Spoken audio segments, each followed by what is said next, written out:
Welcome everyone. You know the drill. I'm going to give you a minute to log in from the waiting room and get our closed captions launched.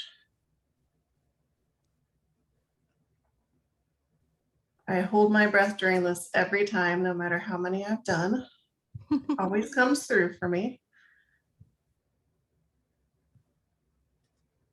Okay, so the closed caption should be up and running. You'll see a little red box at the top of your screen if you want to follow along there.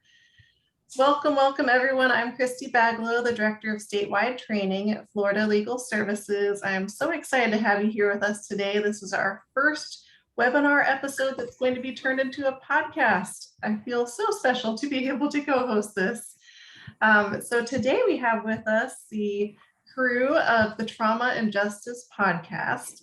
I hope some of you were able to listen to it before today's webinar, but if not, do not miss it. They are in season 2 of this podcast. It's absolutely amazing. And there's a new episode coming out tomorrow. I can't wait. So I hope you will all check that out, and I'll definitely put the link in the chat as we get going. So with us today, we have the podcast creators, Alison DeBelder and Chris Moser. Alison DeBelder began her legal career as an assistant public defender in Jacksonville and then shifted her practice to civil legal aid. She has worked as a mitigation specialist and taught both undergraduate and graduate students. Alice is a member of the Public Interest Law section of the Florida Bar's Executive Council and is the chair of their recruitment committee. Alison created and hosts the podcast Trauma and Justice with her friend Chris Moser. All right, next up we have Chris Moser, who is the co-host of the fabulous podcast I'm telling you about. And she, not only is she a podcast co-host, she is also the director of the pre-law program at Flagler College. So Chris is an associate professor at Flagler College and director of the pre-law program, and began her legal career representing death row inmates at Capital Collateral Regional Council before moving to North Florida to work at the Jacksonville Public Defender's Office. And that is where she met her friend and podcast partner, Alison DeBelder. So on top of all these other jobs, Chris also continues to handle criminal cases in private practice and is also a civil litigator. That is hard to beat. And next up, we have our podcast and webinar guests today and experts. We have Tania Schmidt-Alpers. Tania is a domestic violence attorney at the Betty Griffin Center. In 2017, Tania closed her private law practice to work in-house with the Betty Griffin Center, continuing to represent victims of domestic and sexual violence in civil legal proceedings. Tania has been awarded pro bono awards in Flagler County from 96 to 98 and in St. Johns County ever since, it looks like. Tania has been certified by the Florida Supreme Court since 2007 as a family and appellate law mediator. Tania actively continues to volunteer at the St. Johns County Legal Aid pro bono clinics. And last but not least, we have Dr. Christy Monaghan. She's a licensed psychologist in private practice in St. Augustine.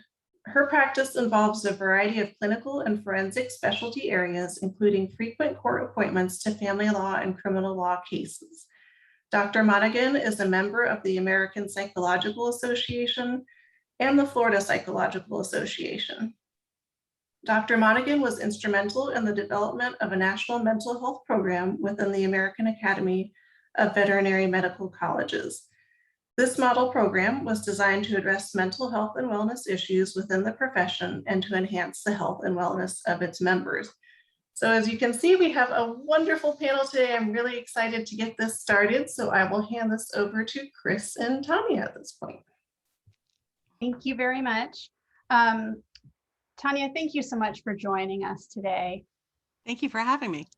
Can you share some of your expertise in a few cases that have stuck with you, and begin by telling us a little bit about your first court-appointed legal aid case? So I had been working for a private practice in Palm Coast, and when I was offered the job to work for legal aid, working with Betty Griffin and then 2 other shelters, And they were like, well, the grant's only going to last 1 year. Do you still want, you want to take the job? And I was like, well, 1 year. And so here we are, it's 24 years later next month. And, but I went in and there was a whole stack of cases already, on my desk, ready, waiting for me. And the first one, I had kind of grown up a little sheltered and naive. There was not a lot of domestic violence that I knew about or heard about. So the first case I pulled had a woman that had been pistol whipped. And I read that and I was like, pistol whipped? What's pistol whipped? And I know now it seems kind of naive, but it was really just kind of shocking to me. And I was like, is that really what it sounds like? And yeah, I mean, that's what it had been. And that was kind of the first shock, I think, that I got, starting to do this kind of work, that it was so much broader than, pushing, shoving, hitting, that there were just so many different ways that people were violent to each other. Then I think the next really shocking case I had was a woman that had been beaten with a coat hanger. And she had been beaten so badly that her face was so swollen, like you could barely see her eyes. She just barely looked human. And at that time, hearing these things and seeing these things, I mean, I literally was traumatized by it. I was crying. I was thinking about it at night. It was so upsetting. And, now 24 years later, I hate to say it, it's, a little more par for the course. There's very few cases that really, shock me or upset me, because I feel like I always say, I think I've seen everything, but there's always something else that's going to come up soon, And then, moving along, there was, I think the other big pivotal moment in my awareness of violence was I had represented a woman who had filed for an injunction. The husband was in jail. He was telling her to increase her life insurance because he was going to kill her when he got out. And she filed for an injunction, and that wasn't enough for an injunction. And she came into me and then ended up disclosing, like, they'd been married for 22 years. He had strangled her. He had chased her down the road with a firearm. Had any of those instances involved police, or were they things that just happened to her that she never reported? She never, ever reported. Like, there was literally one call to the house for, I think it was like a dog issue, but I mean, there was never any domestic violence reports. And she had just lived through this unbelievable, 22 years of physical violence that she didn't even write down on that injunction until we revised it and amended it to include that, which then, of course, she was granted her injunction.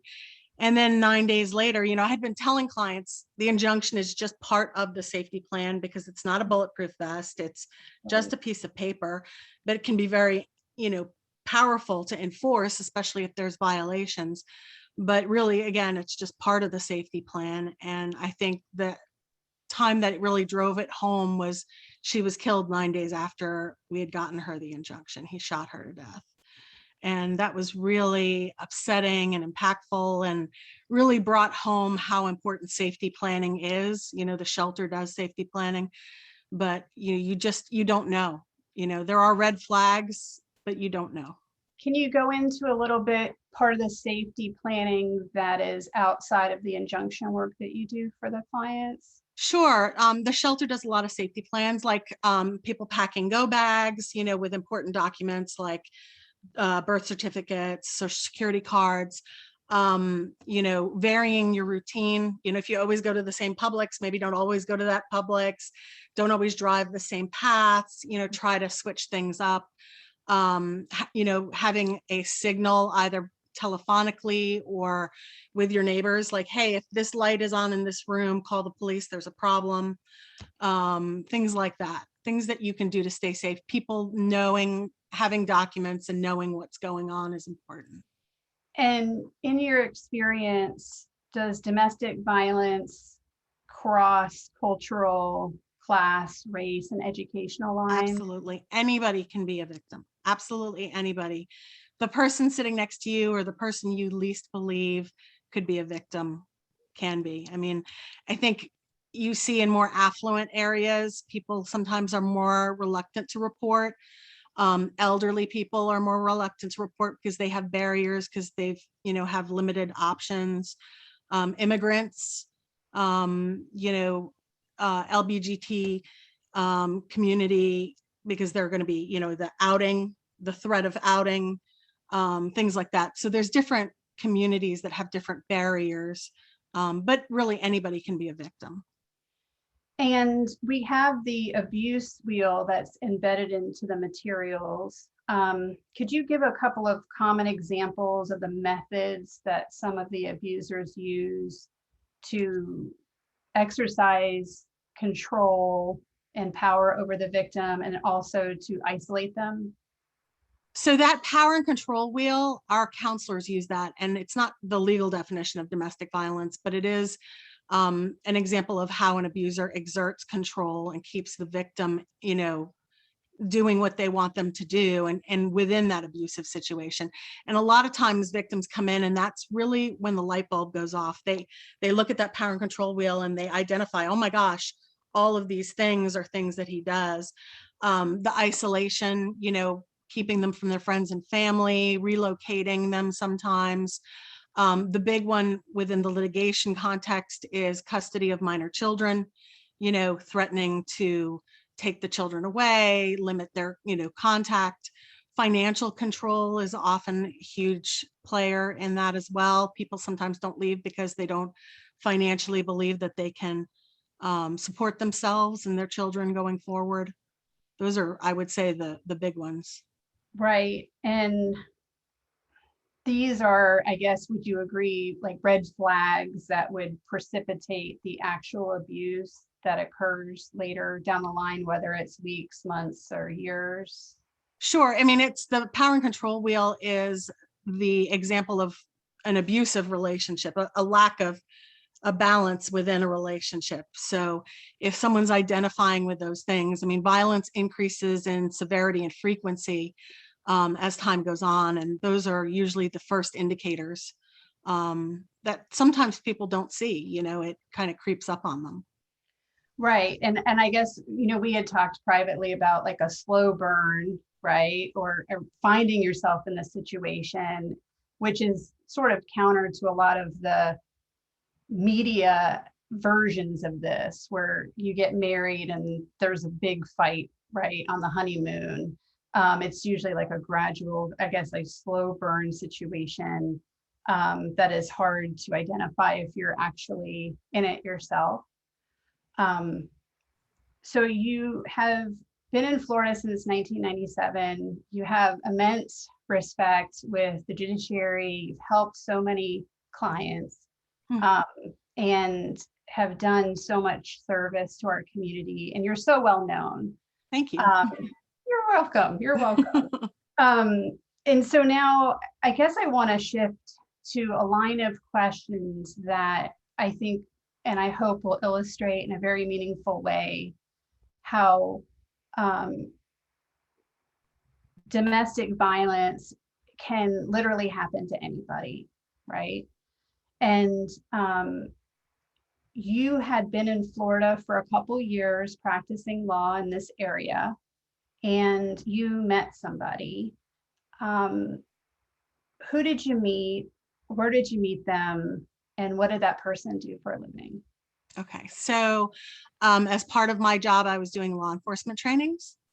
And so I would go to the sheriff's office and the police departments and educate them on domestic violence and handling domestic violence calls and things like that.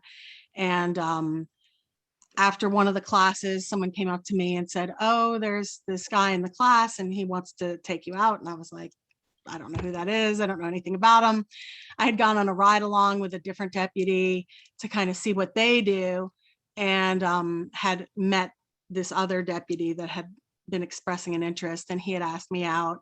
And I was kind of like, okay, we'll go out. He was handsome and well built and seemed interesting. So he asked me out, and it was like a whirlwind. Like the first date, red roses on the table at the restaurant for me, notes, things like that, like love notes. And it was just, I want to spend all of my time with you. And we just literally went from, just going out on a date to being together 24/7, to the point where it was like I would have to leave to go do something and like wrap presents for family. And he'd be like, I'll wrap the presents for you. Can I come with you? Wow. So yeah, So- rapid so involvement. I think in some of the literature, it's called like rapid involvement. Is that correct? Yes, that's exactly what it is. Rapid involvement. Very intense. Big red flag. Okay. And with someone who, I guess you self-described yourself as a little naive with a pistol whipping case, and you're several years into this kind of work, did you identify that as a problem at the time, or was it later when things got worse? So it was funny because when it was happening, my mom kind of said to me, if it seems too good to be true, it is too good to be true. And it was, you're so involved in it, and it's so all encompassing that you really don't even have time to think. And it wasn't until later, like we started this, if I said no to something that he wanted to do, then he would just cut off completely and we wouldn't talk for periods. Mm-hmm. And that went on for years, like this just constant cycle of, together apart, very intense, and accommodating. Like I was always trying to be accommodating to avoid an outburst or a period of not, communicating, things like that. And and I don't think that the on again, off again is also uncommon in relationships like this. Could you describe some specific behaviors that he did when you were broken up, but he was trying to get you back? Yeah, so there was one period of time where I had an office on the main artery that kind of goes through St. Augustine. Mm-hmm. And I had shut off my phone. Like I had changed my number. I wasn't answering any calls or doing anything from him. And he would drive by the office and he would pull people over, like literally right in front of the office. And so I'd have to look because there's lights, patrol car outside the office, or he would take like the chalk markers that they use like on cars, right, and he would leave a note on the back door of the office, just things like that. I mean, it was just constant, you need to call me, we need to get back together, we need to fix this. I mean, that was all the way through. It was always, we have to get back together. We've got to fix this. And eventually you did get married. Is that right? Right. So it's kind of a strange situation. So we had gone up to the mountains together. Mm-hmm. And that was really the first like outburst where there was, he had gotten mad while we were up there, and there were these like mason jars that we were drinking from, and he threw it across the room and it shattered. And I'm kind of the person that I'm like, you make the mess, you clean it up. So I didn't talk to him for the rest of the evening. And I was like, we're done. When we go home, we're going our separate ways. Mm-hmm. And the next morning I was cleaning up the glass, and I know it sounds silly, but I felt like that was the first thing that really like impacted me. Like, why am I cleaning up his mess? Why am I cleaning up the glass that he broke? Yeah. And so we came home, and that was the period where I had changed my phone number and changed all my contact information. And we had a break during that time. And during that time, he had a relationship and gotten someone pregnant.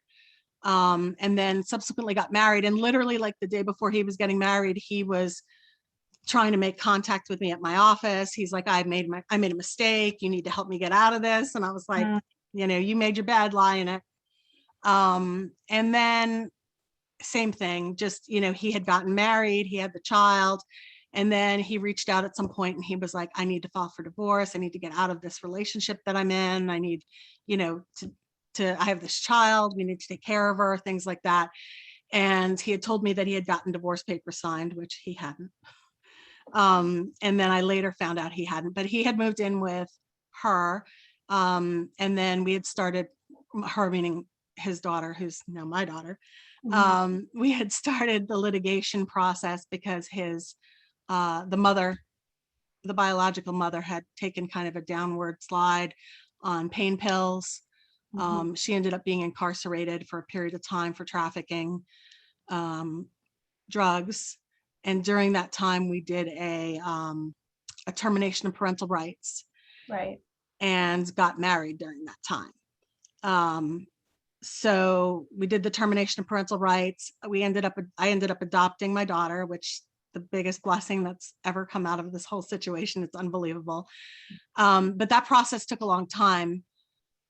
We started in 2009 and we didn't have an adjudication. We had a 4-day trial in 2011. And it was like this really horrible time because my parents were passing away. They both passed away in 2011, like 33 days apart. And that was the time while we were doing this 4-day trial for the adoption. And we had animals getting sick and dying. And it was right at that time. I think that was the most isolating time because when my parents passed, the violence definitely increased after that point in time. There was no sympathy or empathy that my parents had passed. There were times where he'd escalate and have explosions, in the house, and I would leave the house and I'd go to my office and he would call and say, you better get back here or your parents' ashes are going to get thrown in the canal behind the house. I mean, things that he knew were triggers that would, make me go back. The adoption process resulted in an appeal and didn't culminate until 2012. During that time, I mean, he was violent to my daughter. He was violent to me. There was, bullets on the nightstands, threats to kill me, strangulation, waking up in the middle of the night, ripping all the covers off the bed, screaming that I was having an affair with his adult son. I would go sleep in the other room. He'd follow me into the other room. He'd start hitting me. Usually he chose to hit me on the back. So yeah, there were a lot of incidents that were going on during that time. He would leg strike my daughter. And that's a police tactic, correct? He's correct. Still a police officer throughout the duration of this. Right, because I wasn't going to tell anybody because his job was his most important thing. That was his power. That was his power. And if he lost his job, we were going to pay for it. And he had actually said that on multiple occasions that if Flagler County Sheriff's Office, we live in Flagler County Sheriff's Office ever gets called out, there's going to be a lot of grieving widows, basically indicating he was going to have a shootout with the Flagler County deputies. So it was a secret that we kept in our household. Right. And at this point, going back to even just the wheel, right? You have this child that you love and that you're caring for, and that made it probably a lot harder to figure out what to do next. Even somebody with your experience and your education. Yeah, well, he always said we're a package deal. My daughter and I are a package deal. So you don't get one without the other is what he always used to tell me. Told me that all the way to the end. And all this time, does anybody know what's going on inside your house? So I had been very isolated from my friends. I believe that they all knew something was going on. I don't think anyone knew to the extremity that it was going on. I had a friend in Maryland who she'd text me, just be like, are you okay? Is everything okay? And then I text her back and then I delete the messages so he wouldn't see them. But she even didn't know, the severity of what was going on, basically. And, it was during the time up until the adoption. If I had left at that point in time, I wouldn't have been able to adopt her. Right. And I'd go through it all again to adopt her. So yeah. And then in 2014, I started saying, we need to get a divorce. This isn't working. I'd draft up divorce papers. I'd be like, I want to do this amicably.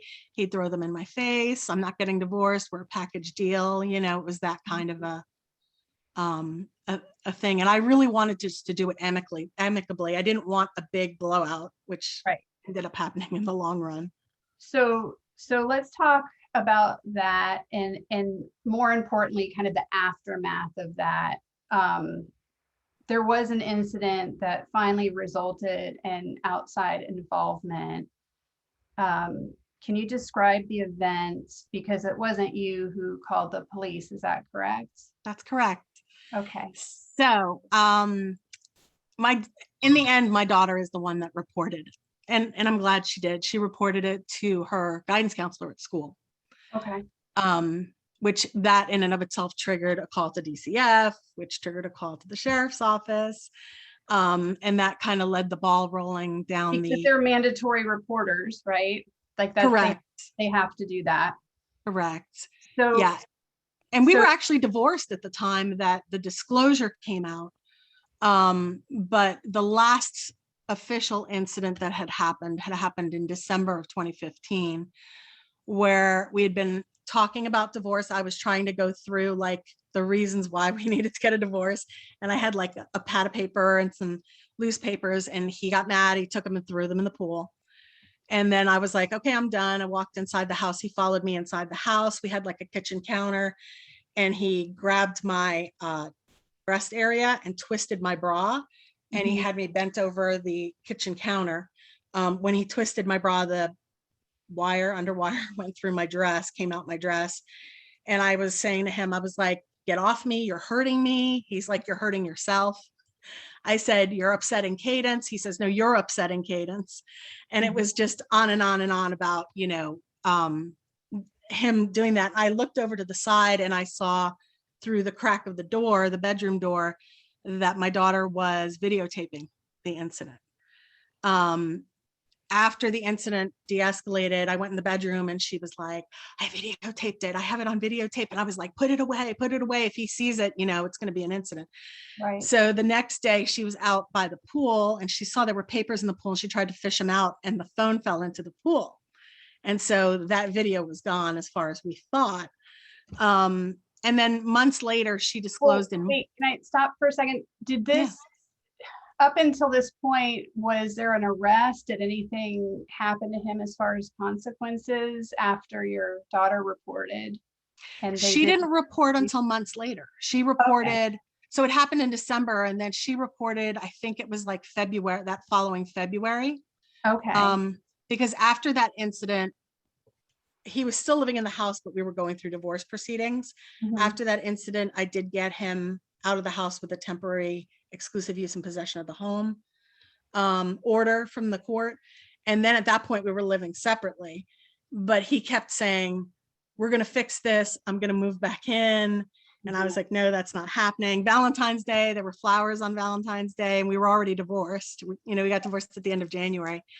And then in February, my daughter, she was having some issues with socialization with kids her own age. She tends to socialize more with adults, and she would go eat lunch with the guidance counselor. And I guess she just spilled it all to the guidance counselor, which I can tell you to this day, I would not have reported any of that. Still sitting here, if it were up to me, I wouldn't have reported any of it because I knew that that was going to cause an issue with his job.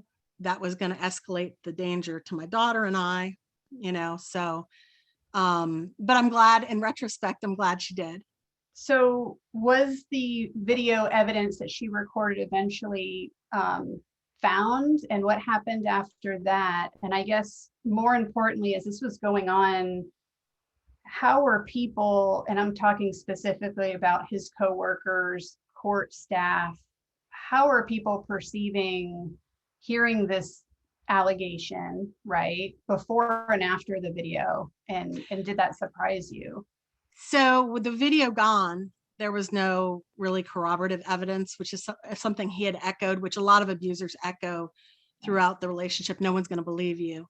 And there were people that were at the sheriff's office that I was close to that believed his, line that nothing had happened.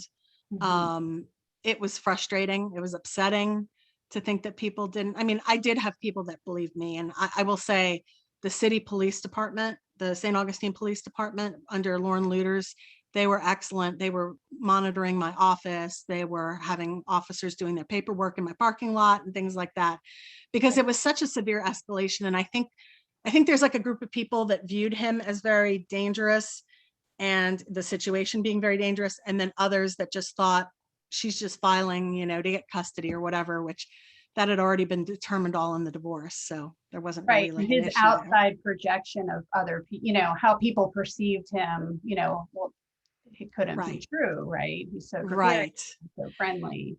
So at some point in time, we got with a forensic person who actually tried many different things, but finally managed to pull the video off the phone. Mhm. And I think the Flagler County Sheriff's Office was going to close the case if that didn't get pulled off. And it got pulled off the phone, and they finally filed charges on him. And yeah, I mean, we left our house for a period of time for safety purposes.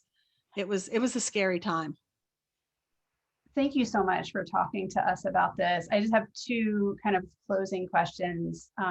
One is, how did you experiencing this firsthand impact how you represent your clients now? And how do you deal with the burnout of doing this kind of work for as long as you've done it? So I think that speaking about it, like people are like, why are you talking about it? I think speaking about it is so important, because if anybody would have known the warning signs or should have known the warning signs, it would have been me. If anyone had the ability to get out of that relationship, it would have been me. So it's important for people to know that it can be anybody. As far as how it impacted my work, it definitely has given me, I understood, people say, well, why doesn't she just leave? Right. And really people should be asking, why is he abusing? Why does he batter her?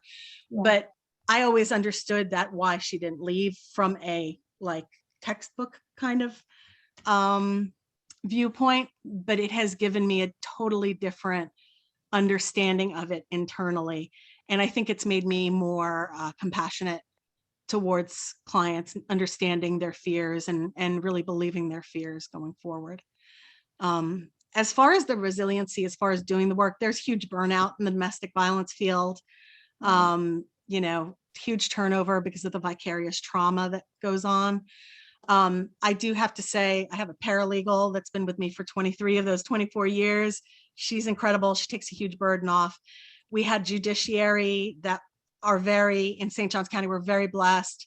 They understand domestic violence. So it's more that you're, quote unquote, winning your cases, you're getting your injunctions, than you are getting knocked down and knocked backwards. So they've been very, very supportive.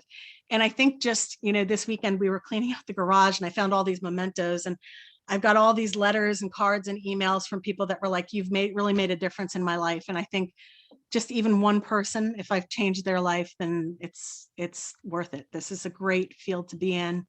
I love what I do. I love the people at Betty Griffin House that I work with. They're incredible people. We have incredible resources and things available there. I'm lucky all in all. Thank you so much. Thank you. Thank you so much.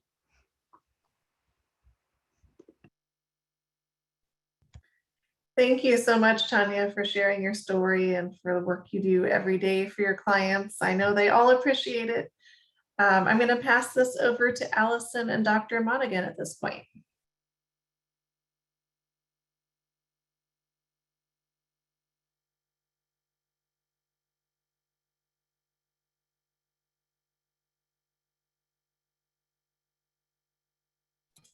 Give me a second while I make sure they're unmuted.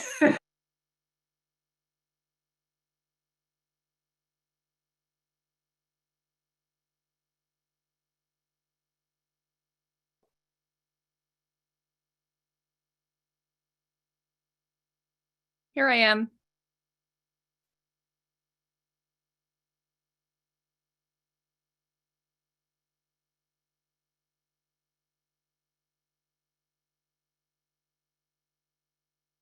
I wonder how many people are attending who remember what the Brady Bunch is.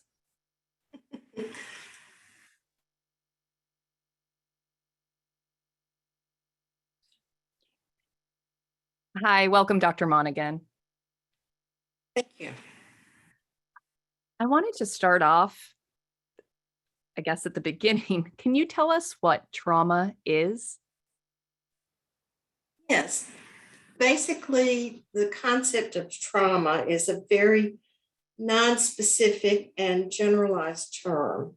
we use the term trauma to refer to any experience or overwhelming situation that someone has been exposed to or that they're experiencing themselves, that they feel or they perceive to be something that they are having difficulty or that they are overwhelmed with the concern and the emotional distress, that they feel that they are not able to effectively cope with this.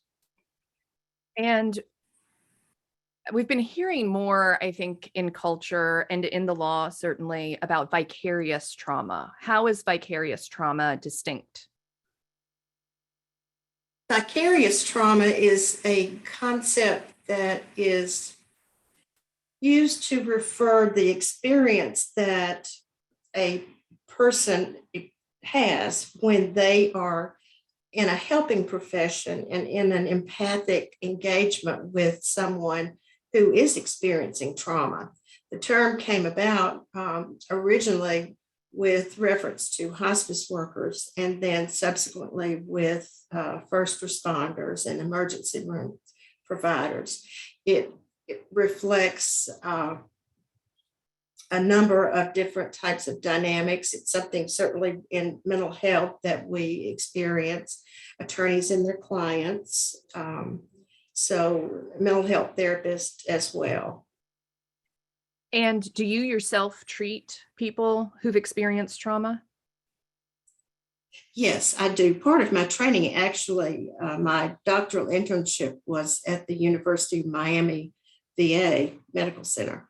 And so my first exposure with that actually was working with veterans. And the concept of PTSD that most people are familiar with basically is very similar to what we refer to with vicarious trauma. Our bodies only have certain ways to react to stress. So depending on whatever the trigger might be, the reaction is very similar. Some of the things that you might see would be a heightened sense of vigilance, a feeling of not being safe, having difficulty with sleep, relationship issues, substance abuse, increase in substance use, that type of thing, depression and anxiety. Can you give us an example of vigilance? So I can think of a person that I worked with in the past, springs to mind around sleep. This was a person who had been a witness to a violent crime, and he was behaving strangely. We talked about it. Turned out he hadn't been sleeping. Why hadn't he been sleeping? He was doing like the Nightmare on Elm Street trick of like eating the instant coffee and washing it down with caffeinated soda to try to stay awake to avoid sleeping because of nightmares, right? So I think everybody knows what a nightmare is. I could pick up on that somebody was avoiding sleep. What are some examples of the hypervigilance that you mentioned? Hypervigilance is a feeling of being anxious to relax. In other words, that in order to stay safe, you have to always be looking, be watching, that there might be danger. That came about originally with the concept of the prehistoric times, where our brains developed such that they were able to alert the person that there was danger. So we still have that component of the brain. It's just sometimes not as good at determining whether there's a tiger, whether there is a true danger or not. And individuals who have certain characteristics tend to experience that more frequently. It can be a history of previous trauma in their own experience, certain things that are going on in their family relationships also would be a thing that would predispose them. So the people who are the most likely to experience a vicarious trauma would be those people who are empathic, the same characteristics that allow us to get into very good training programs in law school, in psychology, and to be able to get out successfully and then to be successful in our field. Those same characteristics predispose us to vicarious trauma. We also refer to that as compassion fatigue, which is basically the cost of caring. So the very individuals who are most successful with their work or most dedicated, they are able to delay gratification. They're able to be dedicated to their work, get their work done. They're able to, they feel, work many, many hours, which certainly is characteristic of the legal profession as well as the psychology profession. So that sense of empathy and our ability to have compassion is something that can predispose us actually to compassion fatigue or vicarious trauma. So if people find that they are suffering from these adverse effects of either a direct trauma or indirect trauma, working with people who've been traumatized, what kinds of treatment are available? What's the modern standard for working with folks who have been through traumatic events? That is going to be based, the treatment is going to be based on the individual needs and the history of that particular person, the degree to which they're experiencing certain effects that are impacting their lives in negative ways. So that would be something that would be assessed in a clinical history, forensic history. I do a lot of work with domestic violence and children who have been abused and that type of thing. So you want to tailor that to what might be physically the same and psychologically the same reaction, but to someone who has lost a loved one or has experienced a serious automobile accident or whatever. So basically, to answer your question, I use the type of treatment that would be specific to that particular individual's needs. And that basically is within empirically determined types of treatments.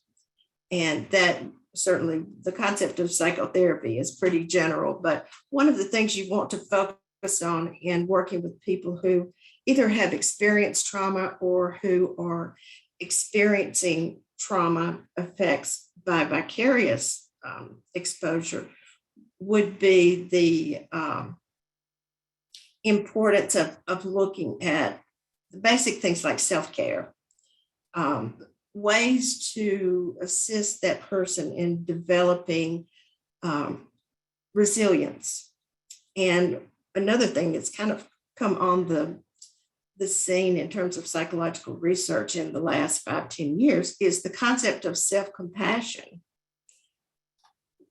We as people in helping professions tend to be rock stars at being compassionate towards other people, but we really are deficit in terms of applying that same compassion to ourselves. So those are some of the things that you would want to focus on. If there's depression, anxiety, you would treat those accordingly, and also refer to psychiatrists or primary care providers for medication management when appropriate.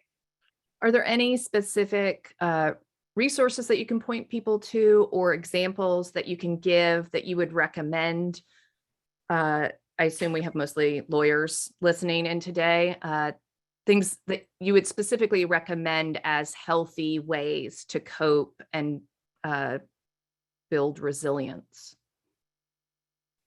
Yes, and I think that's a very important concept because we often feel that, or our concept of what is going to be necessary for us to utilize self-care is to like take a vacation, take a class of some type, do something that's going to be time consuming. But what we know is that there are many strategies that we can learn and can utilize that are empirically shown to be effective, involving things such as mindfulness. Many people have heard about mindfulness.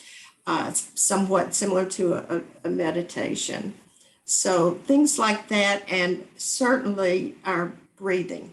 We don't often give appropriate, effective, deep breathing the focus that it really needs. That's one of the quickest ways, other than an injection or IV of an anxiolytic or anti-anxiety medication, to lower the blood pressure and heart rate. And so those are things that you can do in the moment.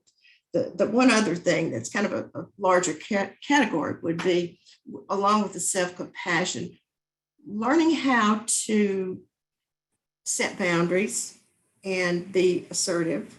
And that's difficult for a lot of us. I was going to say, easy for you to say. Yes, but not easy for anybody to do, including me, because our caseloads get to be so involved. And so it's a matter of trying to maintain that balance. What do you do to protect yourself or insulate yourself? I have learned a lot in developing wellness programs, particularly in veterinary medicine, about the types of things that are most helpful in addressing these kinds of issues. So I utilize some of those very techniques that I use with other people. I think Christy put in the chat your phone number. Your office is in Palencia Commons. Phone number to get in touch with you is 321-368-8877. Can you just quickly give everybody an idea of the type of work that you do when you are working with lawyers? Like, when should they pick up the phone and call you in for a consultation regarding a case?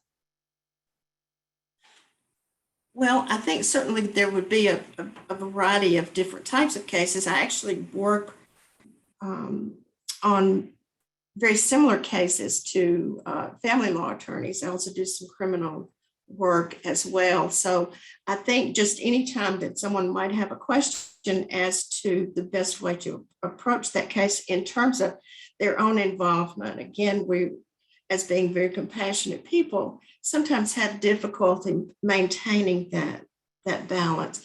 And also with regard to if attorneys, just as psychologists, psychiatrists, first responders, can at times, based on, say, a history of trauma or something that's going on in their lives at the time, those are all natural human responses to chronic stress. So certainly I would also be available to work with someone on a direct therapeutic level as well.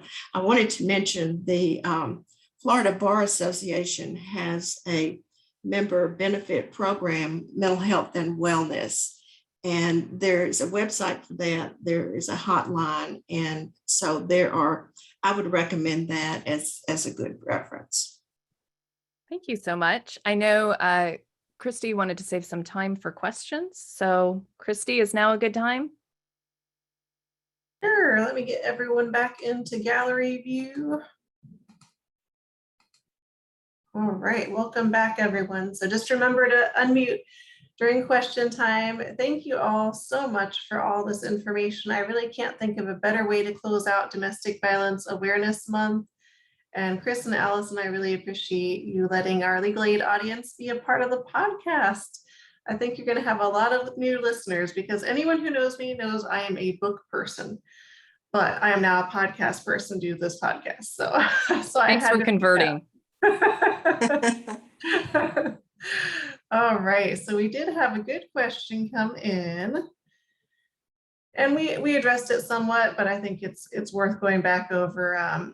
Sarah Sullivan wrote, Tanya, thanks for being vulnerable and sharing your personal experience. Being in a love bombing relationship that ended very badly as a teenager led me to also do DV work. And then I burnt out within 4 years or so. Can you give us tips on identifying and differentiating between the wonderful fluttering of beginning relationships versus a toxic, obsessive in the making one? And also, do you have any tips for how to identify secondary trauma from working with survivors of violence? It's a lot packed in there. Take it away. So, I mean, as far as like the red flag signs, certainly the isolation, I think that that's the biggest one. Not that our friends and family are always correct, but I think if friends and family are feeling that they're being pushed out and they verbalize that, that's something to, take notice of. That obsessive, constantly like wanting to be with you all the time is another red flag. Things like, and I heard this somewhere where they said, if you, on the first date, if you're out with someone and they are full of blaming their past relationships, making themselves out to be the victim, that should send a bell off in your head. So just being vigilant and being open to those kind of things. I don't know if Christy has anything, Dr. Monaghan has anything she wants to add to that. Yeah, I think that it is stated very well. I think certainly, as you mentioned earlier, Tanya, the importance of talking with someone. As people in my profession and your profession, we feel like we should be able to handle everything, to take care of everything. We tend to be perfectionistic sometimes, which can be good, but it can be problematic as well. So I think certainly to maintain your social relationships, and also at times, if indicated or desired, with a mental health specialist. I had talked about that friend in Maryland that would constantly check in on me, and she was really like the lifeline that I viewed it.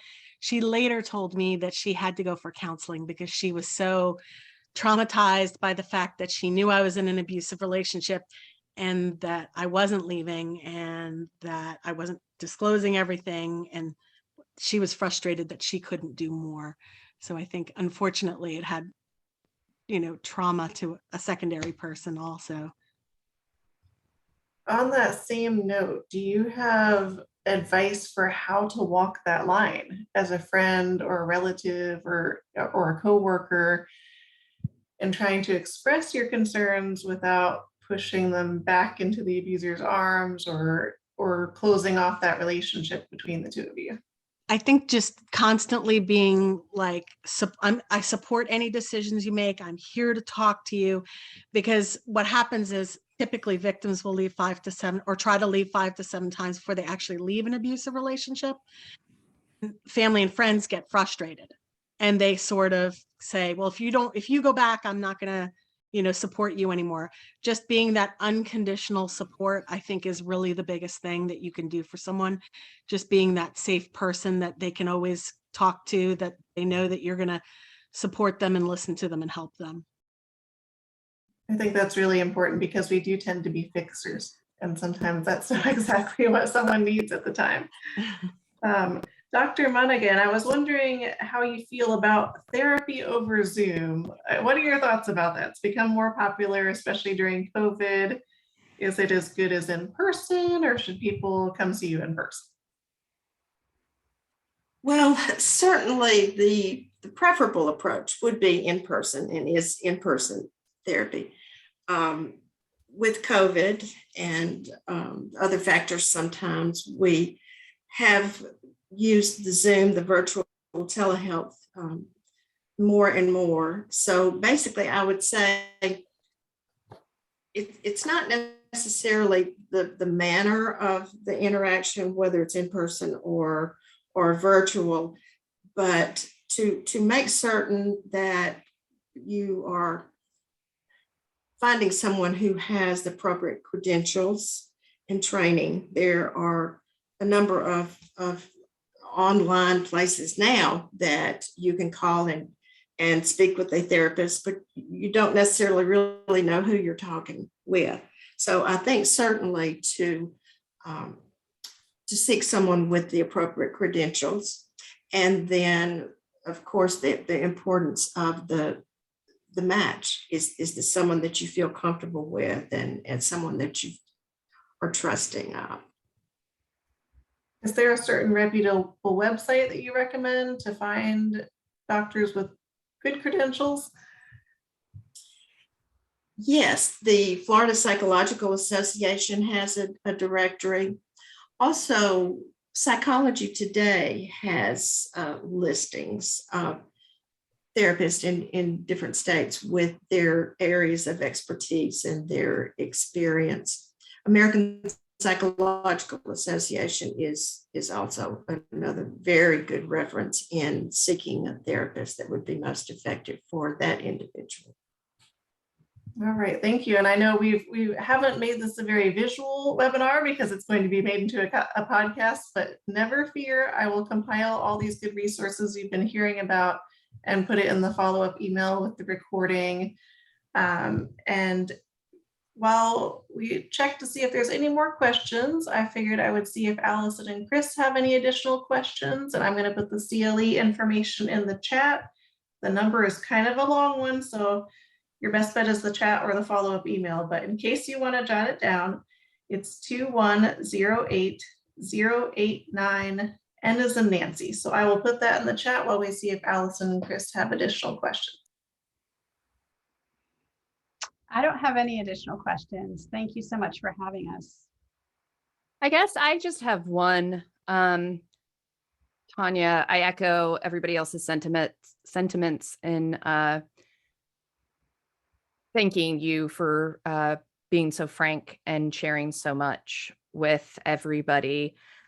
I wanted to know, there's a lot of people in attendance who aren't all going to go and be an embedded attorney who's an expert in family law at a shelter. If people who are attending are interested in doing some kind of volunteer work or other ways that they could help with issues around domestic violence, is there anything that you could recommend off the top of your head? Yes. So I did look at the participant list, and I did see that there are a lot of IFP project attorneys on here. They're all amazing and incredible and doing great work all around the state. So that's awesome.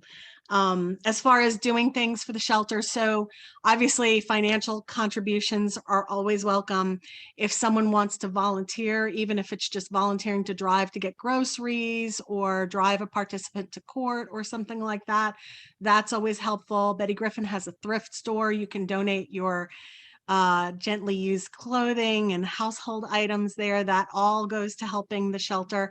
And then most of all, just speaking out and educating others about domestic violence and taking a stand against it.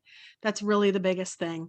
You know, if you have a zero tolerance for it and you let people know that you have a zero tolerance for domestic violence, that's really going to impact, you know, how others view it. And start by believing victims. That's the most important thing, because it's hard enough to come forward and say things, but not being believed is almost as bad as being a victim. I know that pop culture has shifted the discourse around domestic violence, at least in my lifetime. Are there any pop culture representations that you endorse? I feel like The Burning Bed with Farrah Fawcett was important, but it's also starting to get, age a little bit. We see the domestic violence in the news and all around us. It is happening to people, probably maybe even people on this podcast. It's happening to friends, family, neighbors, coworkers. I just think, you know, that the most recent, the Gabby Petito, issue has brought it to light. But, you know, there are many people out there suffering. And I think just being vigilant to that is really important. Thank you. Thank you. Thank you all so much. I hope you'll all take a listen to Trauma and Justice. They are on season 2 right now. New episode dropping tomorrow. I can't wait. Thank you all so much for being here. I really appreciate your expertise. And thank you to everyone on this webinar who does this work every day. I really admire all of you. Best wishes to all of you. Have a fabulous week, and I will see you next time. Bye, everybody. Thank you.